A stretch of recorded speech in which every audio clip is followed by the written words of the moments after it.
Assalamualaikum warahmatullahi wabarakatuh, dan selamat pagi teman-teman semua. Di sini kami dari kelompok 3 Ekonometrika 1AB akan membuat sebuah video yang akan menjelaskan mengenai heteroskedastisitas dan juga autokorelasi. Adapun kelompok kami yang beranggotakan saya sendiri, Vivi Lita Fitri, selanjutnya ada Mia Vania, dan juga ada Stephanie Angela Sitoros. Baiklah, yang pertama kita akan masuk ke dalam pembahasan mengenai sifat alamiah heteroskedastisitas. Heteroskedastisitas merupakan suatu keadaan di mana error yang ditimbulkan masih memiliki pola linier yang kuat terhadap variabel independennya.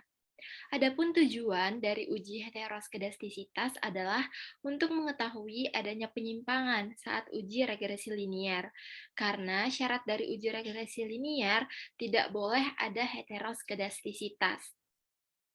Nah, di sini ada figur 11.1 menunjukkan gangguan homoskedastisitas, di mana varians kondisional Y atau yang sama dengan UI bersifat kondisional terhadap XI.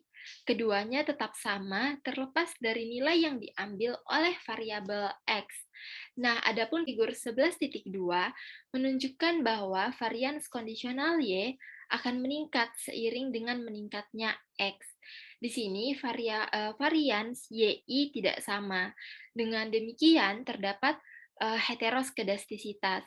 Nah, heteroskedastisitas ini secara simbolis kita lihat pada 11.1.2, yaitu E UI kuadrat sama dengan TO I kuadrat.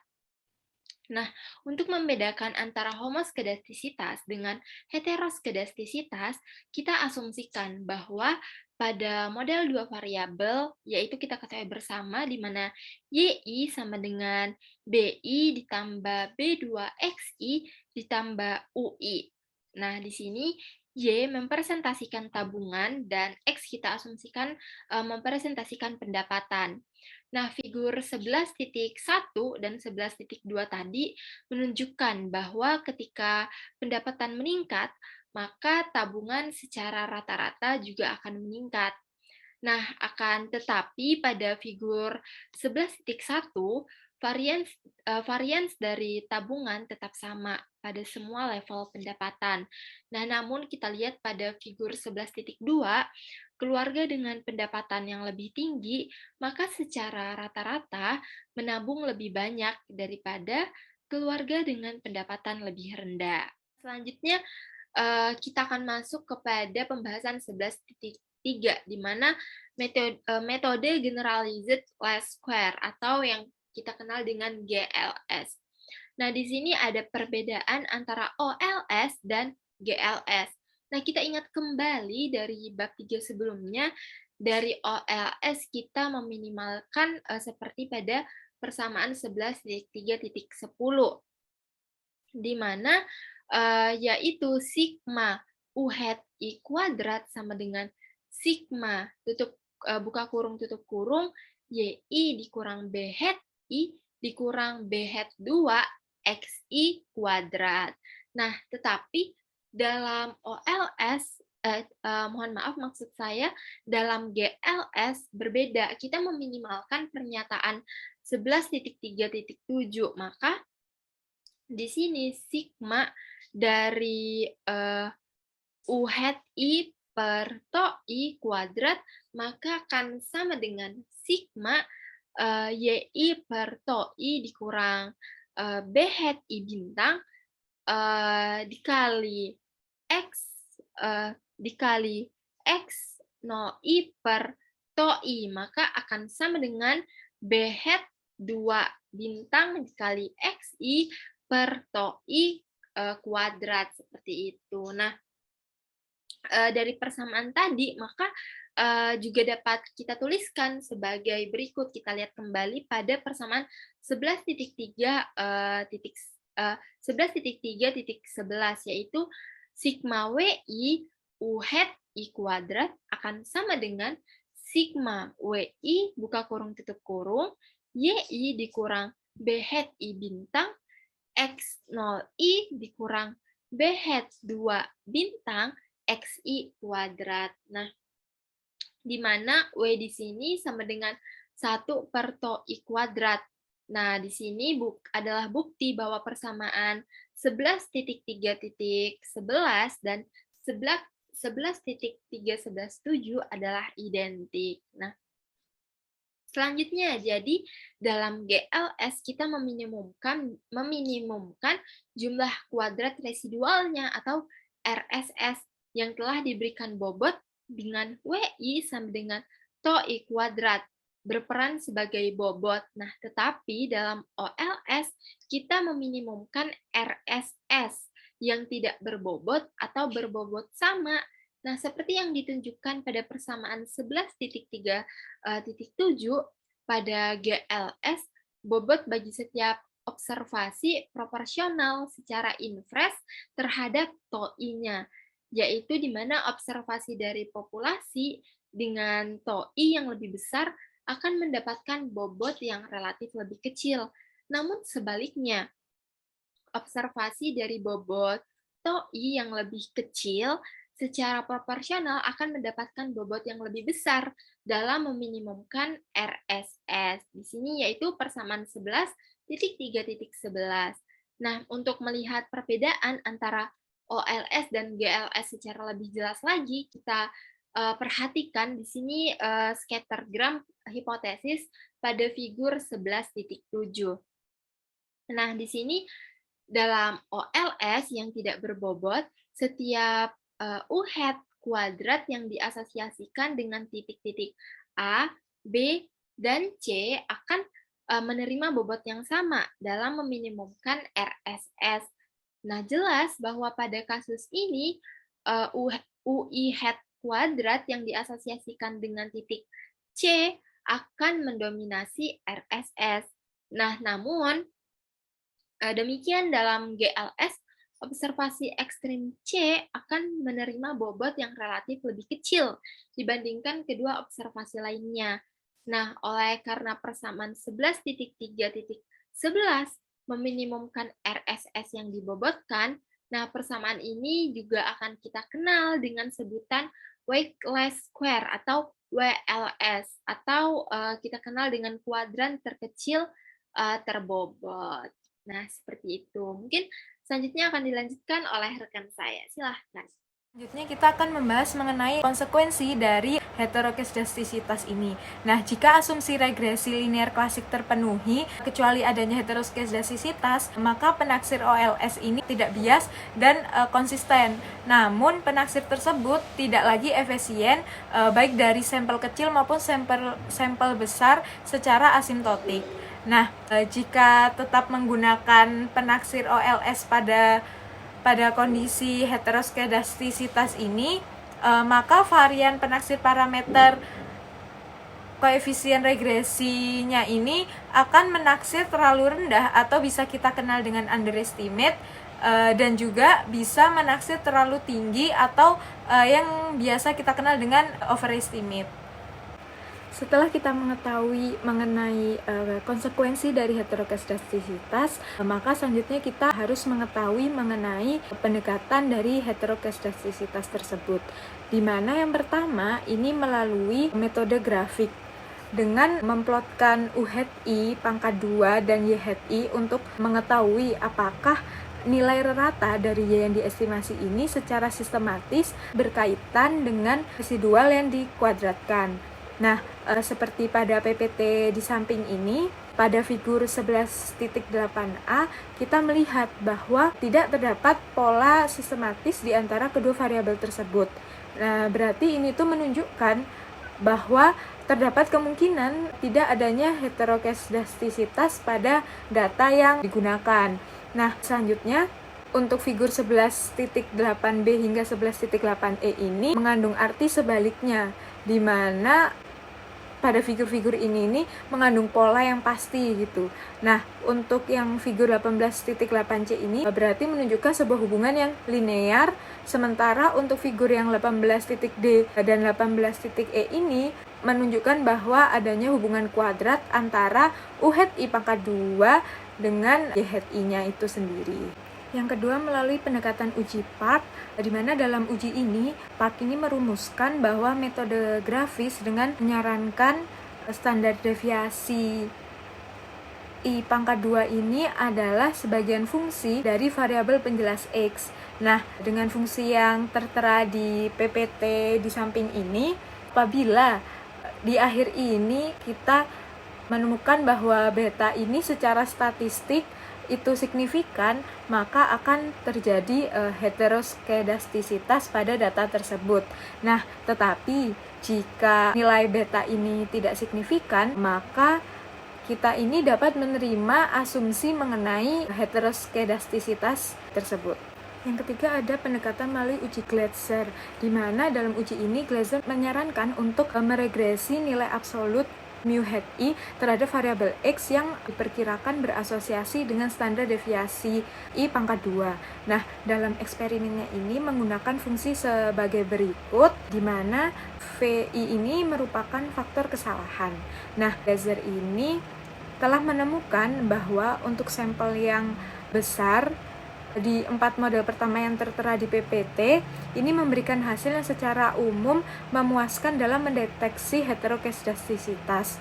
Nah, sedangkan sebagai masalah praktis ini, teknik Gleiser ini dapat digunakan untuk sampel besar dan mungkin dapat digunakan untuk sampel kecil ini hanya sebagai alat kualitatif untuk mempelajari sesuatu yang mengenai heteroskedastisitas. Yang keempat ada pendekatan melalui uji korelasi Spearman, di mana dalam uji ini menyangkut perbedaan dalam peringkat yang diberikan pada dua karakteristik berbeda dari individu atau fenomena yang diberi peringkat dengan langkah-langkah yang tertera di PPT. Nah, di mana ketika kita sudah menghitung langkah-langkah tersebut, maka kita akan menghasilkan nilai T hitung dan T tabel. Nah, di mana jika nilai T hitung ini lebih besar daripada nilai T tabel, maka akan menerima hipotesis dari heteroskedastisitas. Nah, namun sedangkan sebaliknya, jika nilai T tabel ini yang lebih besar daripada T hitungnya ini, maka akan menolak hipotesis dari heteroskedastisitas tersebut. Yang kelima ada uji Goldfield-Quant, di mana metode ini diterapkan ketika mengasumsikan bahwa varians heteroskedastik dari standar deviasi I pangkat 2 ini berhubungan positif dengan salah satu variabel penjelas X di model regresi. Nah, lalu uji secara eksplisit dengan beberapa langkah berikut seperti yang ada di PPT. Setelah itu kita akan menemukan nilai dari lambdanya. Maka dalam penerapan lambda itu sama dengan F hitung gitu. Nah, jadi jika F hitung ini lebih besar daripada nilai F tabel, maka pada tingkat signifikansi tertentu ini akan menerima hipotesis dari heteroskedastisitas tersebut. Yang keenam ada uji Birch-Pagan-Godfrey, di mana itu didasarkan dari keberhasilan dari uji Goldfield-Quant yang sebelumnya. Ini kan jelaskan bahwa uji ini tuh bergantungnya tuh tidak hanya pada jumlah observasi sentral yang dihilangkan, tetapi juga ada pada identifikasi variabel X yang tepat dan dijadikan sebagai dasar peringkat di dalam observasinya. Nah, karena keterbatasan uji tersebut, kita ini tidak dapat menghindarinya, jadi kita menggunakan uji Birch-Pagan-Godfrey atau BPG untuk mengilustrasikan dari uji yang sebelumnya tadi dengan memperhatikan langkah-langkah sebagai berikut, di mana langkah-langkah tersebut ini sampai ke memberikan penjelasan dari jumlah ESS. Nah, jika ukuran sampel N ini meningkat sampai tak terhingga, maka muncul fungsi berikut, di mana mengikuti distribusi dari chi-square dengan derajat kebebasan M dikurangi 1. Nah, oleh karena itu, jika aplikasi nilai X pangkat 2 ini melebihi nilai X pangkat 2 kritis pada tingkat signifikansi yang dipilih, berarti akan menerima hipotesis dari heteroskedastisitas. Dan sebaliknya, jika aplikasi nilai X pangkat 2 ini lebih kecil daripada nilai X pangkat 2 kritis, maka akan menolak hipotesis dari heteroskedastisitas. Selanjutnya ada uji heteroskedastisitas White umum, di mana uji ini tidak seperti uji Goldfield-Quant yang mensyaratkan pembuatan peringkat kembali observasi-observasi berdasarkan variabel X yang dicurigai ini akan menyebabkan heteroskedastisitas, ataupun tidak seperti uji BPG yang sensitif terhadap asumsi normalitas pengujian umum heteroskedastisitas, sehingga yang dikemukakan oleh White ini tidak bergantung pada asumsi normalitas dan mudah untuk diimplementasikan. Nah, berikut adalah prosedur dari uji White, di mana ada beberapa langkah.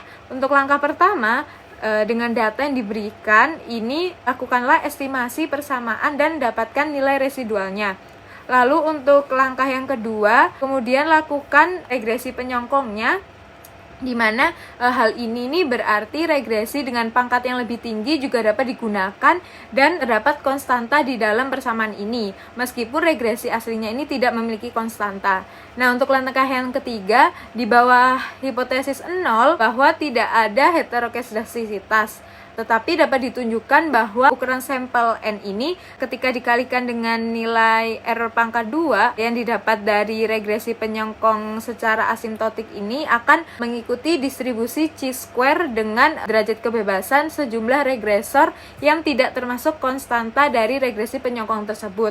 Nah, jadi hal ini tuh akan menimbulkan persamaan pada yang tertera di PPT. Nah, untuk langkah keempat ini, maka kita akan mengetahui kesimpulannya, di mana jika nilai chi-square yang didapatkan dari persamaan langkah 3 ini melebihi dari nilai chi-square kritis pada tingkat signifikansi yang dipilih, maka terdapat heteroskedastisitas, dan jika nilainya tidak melebihi dari nilai chi-square kritis, maka tidak terdapat heteroskedastisitas pada persamaan tersebut. Baiklah, selanjutnya ketika tadi kita sudah membahas mengenai heteroskedastisitas, kita akan masuk ke dalam pembahasan autokorelasi.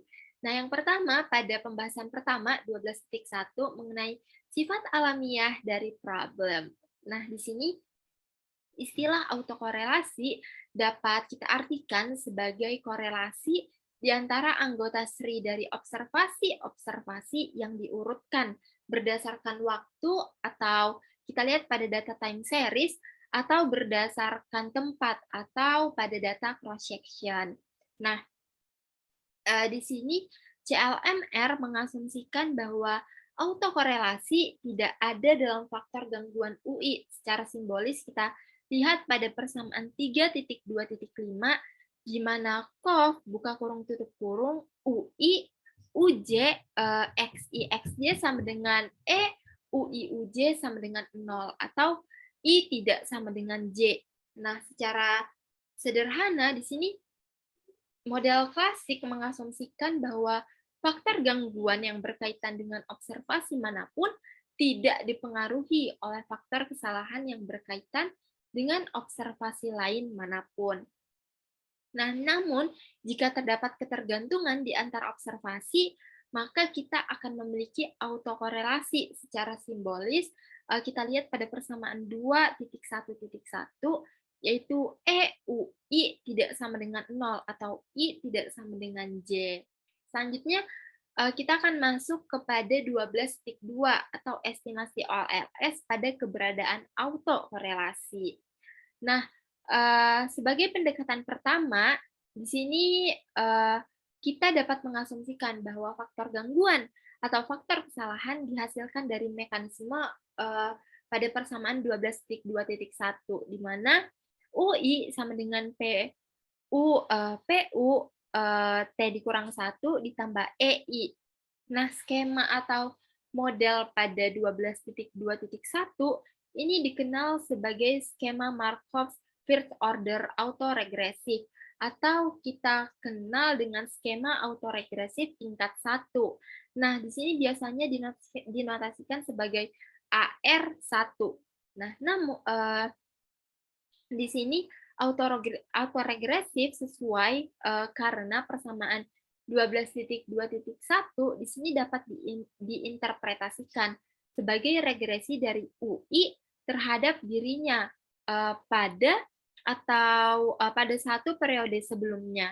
Nah, hal ini merupakan first order karena UI dari nilai masa lalunya yang persis satu periode ke belakang dilibatkan, yaitu lag yang maksimal adalah 1. Nah, selanjutnya kita masuk ke dalam pembahasan 12.3, yaitu estimator Blue pada keberadaan autokorelasi. Di sini estimator Blue dengan melanjutkan model dua variabel dan mengasumsikan proses AR1 yang tadi kita telah dapatkan, maka akan ada persamaan sebagai berikut dalam 12.3.1, di mana B hat 2 GLS sama dengan sigma N T dikurang 2, yaitu X dikurang PX dikurang T kurang 1, YT dikurang PYT dikurang 1 per sigma N sama dengan 2, XI dikurang PX T dikurang 1 kuadrat ditambah C. Nah, di mana C adalah faktor korelasi yang dapat diabaikan dalam praktek. Nah, huruf kecil T kini bernilai T sama dengan 2 hingga T sama dengan N, dan variansnya diberikan oleh persamaan 12.3.2, di mana var B hat 2 GLS sama dengan to kuadrat per sigma N I sama dengan 2, XT dikurang PXT dikurang 1 kuadrat ditambah D, di mana di sini juga D-nya merupakan faktor korelasi yang dapat diabaikan dalam prakteknya nanti. Nah, seperti yang dapat dilihat, estimator GLS B2 yang diberikan pada persamaan 12.3.1 tadi memasukkan parameter autokorelasi P dalam formula estimasi, sementara formula OLS pada 12.2.6 di sini mengabaikannya. Nah, sehingga inilah alasan sebenarnya mengapa estimator GLS bersifat blue dan tidak demikian halnya dengan estimator OLS. Nah, estimator GLS di sini paling banyak menggunakan informasi yang tersedia. Nah, selanjutnya kita masuk ke pembahasan 12.4, yaitu mengenai konsekuensi-konsekuensi penggunaan OLS pada keberadaan autokorelasi. Nah, di sini yang pertama mengenai estimator OLS yang memperbolehkan autokorelasi. Berdasarkan prosedur OLS menyatakan bahwa koefisien secara statistik tidak signifikan atau tidak berbeda dengan 0, walaupun pada kenyataannya berdasarkan prosedur GLS yang benar, koefisien mungkin signifikan. Nah, perbedaan ini dapat kita lihat pada figur 12.4, di mana pada figur 12.4 ini ditunjukkan interval kepercayaan 95%, OLS AR1 dan GLS yang mengasumsikan bahwa B2 katakanlah B kecil 2, oleh karena B kecil 2 terletak atau terdapat pada interval kepercayaan OLS, kita akan menerima hipotesis bahwa B2 yang sebenarnya bernilai 0 dengan tingkat kepercayaan 95%. Nah, namun jika kita menggunakan interval kepercayaan GLS yang benar, kita akan menolak hipotesis 0 bahwa B2 yang sebenarnya adalah 0 sehubungan B kecil 2 terletak pada daerah penolakan. Nah, sehingga pesan sebenarnya adalah untuk membuat interval kepercayaan dan menguji hipotesis, kita harus menggunakan GLS dan bukan OLS. Nah, meskipun estimator-estimator dari OLS di sini tidak bias dan konsisten. Selanjutnya ada estimasi OLS dengan mengabaikan autokorelasi. Nah, terdapat kesalahan-kesalahan di sini akan timbul untuk alasan sebagai berikut. Yang pertama, sangat mungkin terjadi underestimate oleh varians residual to hat kuadrat sama dengan sigma U hat T kuadrat per N dikurang 2 terhadap to kuadrat yang sebenarnya. Nah, yang kedua, sebagai hasilnya kita sangat mungkin melakukan overestimate pada R square atau R kuadrat. Nah, yang ketiga, jika underestimate terhadap to kuadrat tidak terjadi, mungkin terjadi underestimate oleh var atau varians B hat 2 terhadap varian BH2AR1. Nah, yang keempat, oleh karena itu uji signifikan T dan F biasanya tidak lagi valid dan jika diaplikasikan akan sangat mungkin memberikan kesimpulan yang sangat menyesatkan mengenai signifikansi statistik dari koefisien-koefisien regresi yang kita estimasi seperti itu. Nah, oke, selanjutnya akan dilanjutkan kembali oleh rekan saya. Selanjutnya kita akan membahas bagaimana mendeteksi autokorelasi. Yang pertama melalui metode grafik, di mana asumsi tidak adanya korelasi dari model klasik ini berkaitan dengan gangguan populasi atau UT yang tidak dapat diobservasi secara langsung. Nah, terdapat berbagai cara untuk memeriksa residual ini. Yang pertama, kita dapat cukup menggambarkan mereka dari waktu ke waktu atau time sequence plot seperti yang kita lakukan pada grafik di sini, yang menunjukkan bahwa itu residual yang diperoleh dari regresi upah produktivitas yang ada pada tabel yang tertera di sini. Nah, dan itu kita juga bisa menentukan dengan menggambarkan residual-residual yang terstandarisasi terhadap waktu yang dihitung melalui pembagian antara U hat I, mu hat I dengan standar deviasi pangkat 2 atau standar errornya.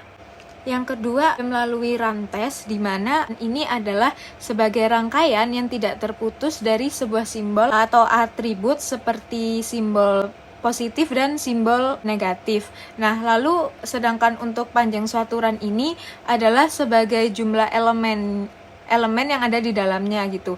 Dimana kita anggap bahwa seperti yang ada di PPT di samping ini, bahwa N ini adalah jumlah total observasi di mana N1 ditambah N2.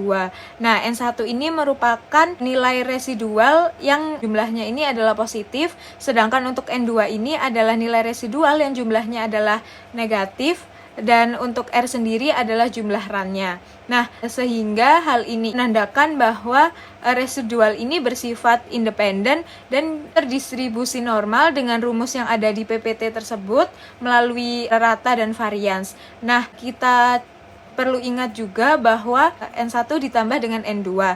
Jadi, jika hipotesis 0 ini berkesinambungan dengan mengikuti sifat-sifat distribusi normal, maka ini tuh dapat diekspektasikan. Yang ketiga ada uji D. Darwin-Watson, di mana pengujian ini paling populer untuk mendeteksi korelasi serial ahli statistik Darwin dan Watson dengan rumus yang tertera di PPT. Rumus ini merupakan rasio dari perbedaan jumlah kuadrat residual-residual yang saling berurutan terhadap jumlah kuadrat residualnya atau RSS-nya. Nah, perhatikan bahwa pada pembilang dari perhitungan statistik D ini adalah jumlah observasi N dikurangi 1, karena satu observasi ini hilang dalam pencarian perbedaan residual yang berurutan.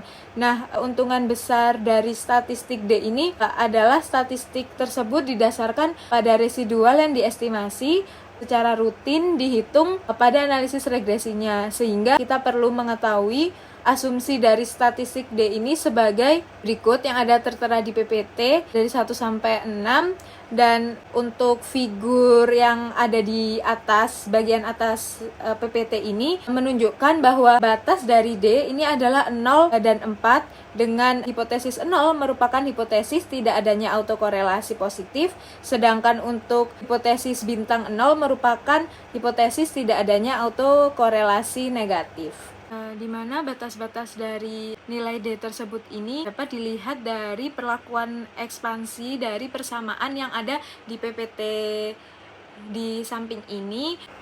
Yang selanjutnya ada uji Bridge-Godfrey, di mana pengujian ini itu dilakukan untuk menghindari beberapa kelemahan dari uji autokorelasi De Darwin-Watson, sehingga ahli statistik Bridge dan Godfrey ini mengembangkan sebuah uji autokorelasi umum dalam pengertian bahwa uji tersebut memungkinkan yang pertama, regresor ini bersifat non-stokastik seperti nilai masa lalu dari regresan, dan yang kedua, skema higher order autoregresif. Terakhir, yang ketiga, simple atau higher moving average atau MA dari white noise error term. Nah, hal ini diuji dengan langkah perhitungan yang tertera dengan anggapan dasar pada persamaan yang ada di 12.0 6.14, di mana UT adalah faktor kesalahan yang dihitung pada persamaan 12.6.15, di mana epsilon T ini adalah nilai dari white noise error term tersebut. Lalu menentukan uji hipotesis nolnya dengan yang tertera. Lalu kita melakukan perhitungan regresi yang ada di persamaan 12.16.17. Nah, jika ukuran sampel besar akan menunjukkan persamaan pada 12.6.19, di mana N dikurangi P ini dikalikan dengan R kuadrat, sehingga apabila nilai N min P R kuadrat ini lebih besar dari nilai C square nya ini, maka dapat disimpulkan bahwa hipotesis nol ini dapat ditolak. Selanjutnya kita akan membahas mengenai langkah perbaikan ketika menemukan autokorelasi. Yang pertama, cobalah untuk mencari tahu apakah autokorelasi tersebut adalah autokorelasi murni dan bukan hasil dari misspesifikasi pada model. Karena terkadang kita ketika mengobservasi pola pada residual modelnya ini, pasti itu salah dalam memspesifikasinya. Jadi model tersebut tidak memasukkan beberapa variabel yang penting atau bentuk fungsinya ini salah. Lalu untuk yang kedua, jika A adalah autokorelasi murni, maka kita dapat menggunakan transformasi model asli yang sesuai sehingga pada model yang telah ditransformasi ini kita tidak lagi memiliki masalah autokorelasi murni seperti pada kasus heteroskedastisitas, maka kita akan menggunakan metode GLS. Nah, untuk yang ketiga ini pada sampel yang besar kita dapat menggunakan metode New West untuk memperoleh standar error dari estimator OLS yang telah dikoreksi dari autokorelasi. Jadi metode ini tuh sebenarnya merupakan perluasan dari metode standar error heteroskedastisitas yang konsisten di white errornya. Nah, terus untuk yang terakhir ini kita bisa melakukan pada beberapa situasi untuk menggunakan metode OLS. Pada model regresi yang menggunakan data time series, memang masalah dari autokorelasi ini akan sering terjadi. Nah, setelah tadi kita mengetahui bagaimana konsekuensi-konsekuensi yang diakibatkan dari autokorelasi, yaitu estimator-estimator OLS menjadi tidak efisien, pembahasan selanjutnya adalah cara untuk memperbaiki masalah autokorelasi ini. Pertama, kita perhatikan model regresi dua variabel berikut, YT sama dengan beta 1 ditambah beta 2 XT ditambah mu T. Nah, diasumsikan bahwa residual atau mu T di sini mengikuti model AR atau autoregresif, yaitu sebagai berikut, di mana mu T sama dengan rho mu T min 1 ditambah epsilon T, di mana rho berada di antara 1 dan min 1. Nah, di dalam memperbaiki autokorelasi ini, terdapat dua kondisi, yaitu di mana rho diketahui dan di mana rho tidak diketahui. Nah, di saat rho tidak diketahui, di sini kita harus mengestimasi nilai dari rho tersebut. Yang pertama, saat koefisien autokorelasi atau rho tingkat 1 diketahui, maka sebenarnya masalah autokorelasi ini dapat diselesaikan dengan lebih mudah. Kita bisa melihat dari persamaan berikut, yaitu persamaan 12.9.1 yang berlaku pada waktu T, maka persamaan tersebut juga akan berlaku pada waktu atau periode sebelumnya atau T-1, sehingga didapatkan persamaan YT-1 sama dengan beta 1 ditambah beta 2 XT-1 ditambah mu T-1. Nah, kemudian persamaan ini kita kalikan dengan rho pada kedua sisinya, sehingga menjadi rho YT-1 sama dengan rho beta 1 ditambah rho beta 2 XT-1 ditambah rho mu T-1. Kemudian, persamaan 12.9.4 dikurangi dengan persamaan 12.9.1 sehingga didapatkan persamaan berikut, di mana epsilon T sama dengan mu T dikurang rho mu T-1.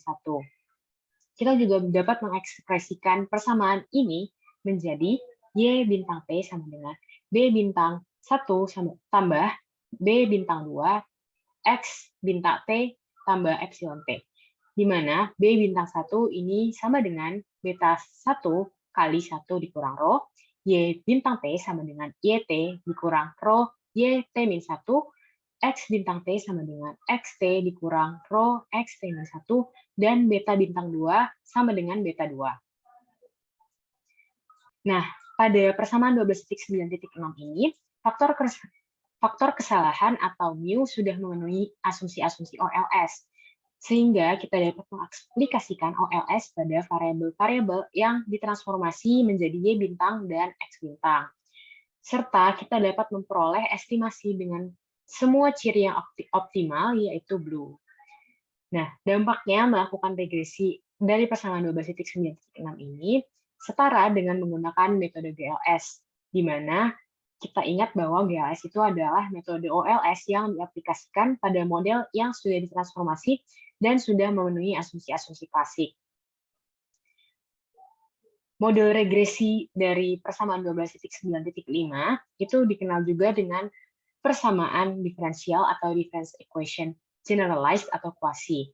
Nah, regresi ini melibatkan regresi Y terhadap X, namun tidak lagi dalam bentuk awalnya, melainkan dalam bentuk diferensial, yaitu dengan mengurangkan sebuah proporsi, yaitu rho, dari nilai sebuah variabel pada waktu lampau dengan nilai yang ada pada periode saat ini.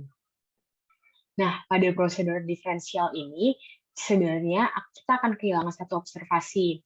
Nah, supaya tidak kehilangan satu observasi tersebut, observasi pertama dari Y dan X itu ditransformasi menjadi Y1 akar 1 dikurang rho kuadrat dan X1 akar 1 kurang rho kuadrat.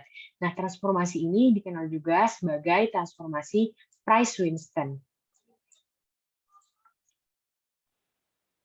Selanjutnya adalah di mana kondisi ketika rho itu tidak diketahui.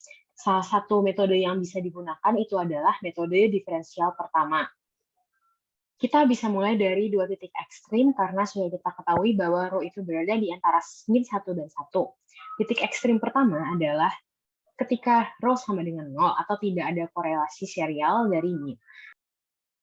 Dan titik ekstrim kedua adalah rho sama dengan positif atau negatif 1 atau ada korelasi positif atau negatif sempurna.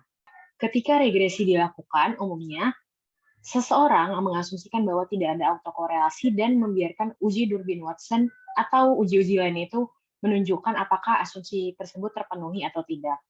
Bagaimanapun, jika rho sama dengan positif 1, persamaan diferensial generalized dari 12.9.5 yang sudah ditampilkan tadi, menyusup menjadi persamaan diferensial pertama, di mana YT dikurang YT-1 sama dengan beta 2 dikali XT dikurang XT-1 ditambah mu T dikurang mu T-1.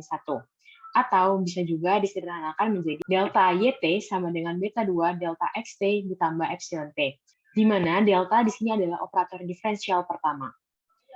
Nah, oleh karena faktor kesalahan pada persamaan 12.9.7 ini terbebas dari korelasi serial atau first order, maka untuk melakukan regresi 12.9.7, semua yang harus dilakukan adalah membentuk diferensial pertama, baik dari sisi regresan maupun dari regresor, dan melakukan regresi terhadap bentuk diferensial pertama tersebut. Transformasi diferensial pertama mungkin sesuai jika koefisien autokorelasinya sangat tinggi, misalkan melebihi 0,8 atau uji Durbin-Watson-nya cukup rendah. Nah, di sini sudah disederhanakan untuk menggunakan bentuk diferensial pertama kapanpun selama D lebih kecil dari R square. Nah, sebuah ciri yang menarik dari model diferensial pertama, yaitu dari persamaan 12.9.7 adalah bahwa tidak ada intercept di dalamnya. Oleh karena itu, untuk mengestimasi persamaan 12.9.7, kita harus menggunakan regresi melalui titik asal, yaitu dengan meniadakan intercept. Namun, jika kita lupa untuk menghilangkan intercept dalam model, maka model tersebut pasti memiliki tren di dalamnya. Dan beta 1 itu mempresentasikan koefisien dari variabel tren tersebut. Oleh karena itu, satu keuntungan yang tidak terduga dari melibatkan faktor intercept pada model diferensial pertama adalah untuk menguji keberadaan variabel tren pada model asli. Nah, aspek lain yang menarik dari transformasi diferensial pertama ini berkaitan dengan sifat stasioner yang mendasari dari data time series. Dengan fakta rho sama dengan 1, maka sebenarnya rangkaian mu T tidak stasioner, berhubung dengan variance dan covariance yang menjadi tidak hingga. Itulah kenapa ketika kita membahas topik ini, diberikan restriksi atau batasan di mana rho absolut itu harus lebih kecil dari 1. Jika koefisien autokorelasi yang sebenarnya adalah 1, maka didapatkan persamaan T sama dengan T min 1 ditambah epsilon T, atau T kurang T min 1 sama dengan delta T sama dengan epsilon T. Persamaan ini menjelaskan diferensial pertama dari T yang menjadi stasioner karena setara dengan epsilon T atau white noise error term. Nah, maksud dari pembahasan sebelumnya adalah bahwa jika data time series yang asli itu tidak stasioner, seringkali bentuk diferensial pertamanya itu menjadi stasioner. Oleh karena itu, transformasi diferensial pertama itu memiliki tujuan ganda, yaitu mungkin saja menghilangkan autokorelasi dan juga memberikan stasionaritas dari time series.